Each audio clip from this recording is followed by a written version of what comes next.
Setelah Yesus berkhotbah, dia mulai melakukan pelayanannya, memulihkan banyak orang.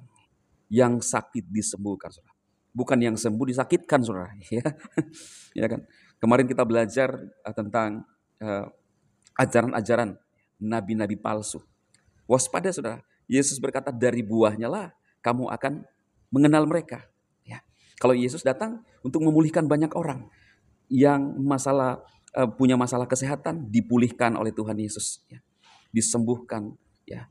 Yang dirasuk, dilepaskan. Itulah yang Yesus lakukan. Jadi kalau ada saudara yang mengajarkan saudara yang Shalom saudara terkasih dalam Tuhan Yesus Kristus. Salam jumpa bagi saudara seiman dimanapun saat ini berada di seluruh Indonesia dan di luar Indonesia.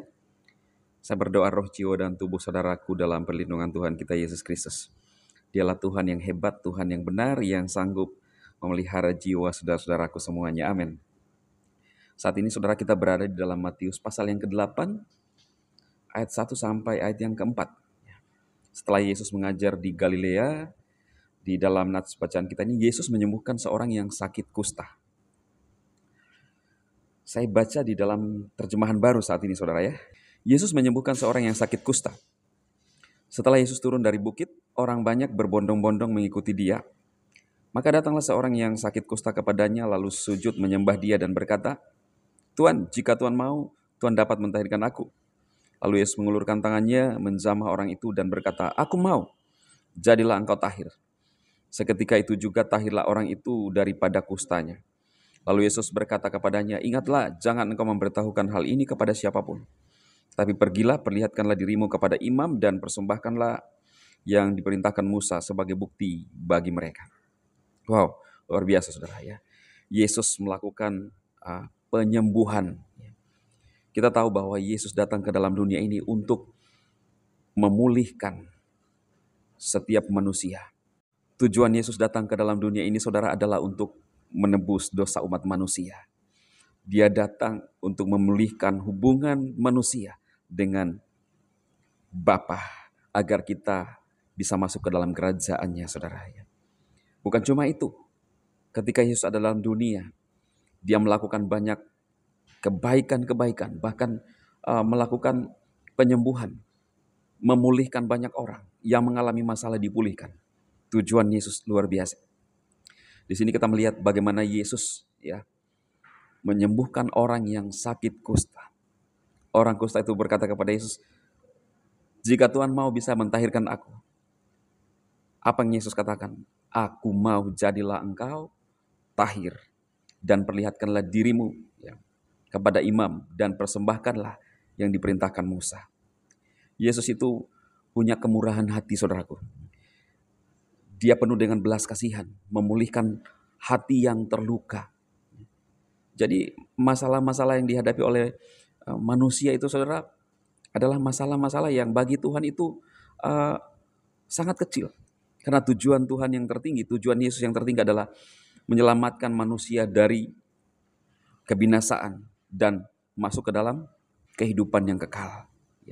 Yohanes 3:16 dikatakan, karena begitu besar kasih Elohim akan dunia ini, sehingga ia telah mengaruniakan anaknya yang tunggal, supaya setiap orang yang percaya kepada dia, kepada Yesus, tidak binasa, melainkan beroleh hidup yang kekal. Saudara, apapun pergumulanmu saat ini, mungkin saudara mengalami masalah kesehatan, datang kepada Tuhan. Setelah Yesus berkhotbah, dia mulai melakukan pelayanannya, memulihkan banyak orang. Yang sakit disembuhkan, saudara. Bukan yang sembuh disakitkan, saudara. Ya kan? Kemarin kita belajar tentang ajaran-ajaran nabi-nabi palsu. Waspada, saudara. Yesus berkata, dari buahnya lah kamu akan mengenal mereka. Ya. Kalau Yesus datang untuk memulihkan banyak orang yang punya masalah kesehatan, dipulihkan oleh Tuhan Yesus. Ya. Disembuhkan. Ya. Yang dirasuk, dilepaskan. Itulah yang Yesus lakukan.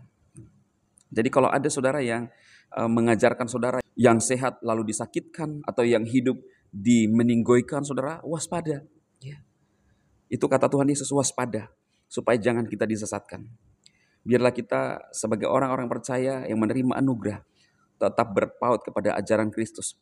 Ajaran-ajaran kebaikan, bukan hanya kebaikan, tetapi ajaran-ajaran kebenaran yang Yesus ajarkan kepada kita, saudara. Percayalah bahwa apapun pergumulan saudara, Tuhan peduli, Dia sanggup. Ya. Untuk semua permasalahan, dan tidak ada yang mustahil bagi Tuhan kita Yesus Kristus. Tidak ada yang gagal bagi Yesus. Tuhan Yesus memberkati saudara. Mari berdoa. Bapa, di dalam nama Tuhan Yesus kami berdoa pagi hari ini buat umat-Mu yang menyaksikan tayangan video ini, biar Tuhan memberkati mereka. Apapun pergumulan mereka, kami percaya bahwa di dalam Yesus ada jalan keluar. Terbukti Engkau memulihkan banyak orang yang sakit pada saat Engkau masih ada dalam dunia. Dan kami percaya bahwa Roh-Mu ada bersama kami. Engkau pun sanggup memulihkan setiap umat-Mu pagi hari ini. Terima kasih Bapa, kami bersyukur di dalam nama Yesus. Haleluya. Amin. Selamat pagi saudara-saudara, Tuhan Yesus memberkati semuanya.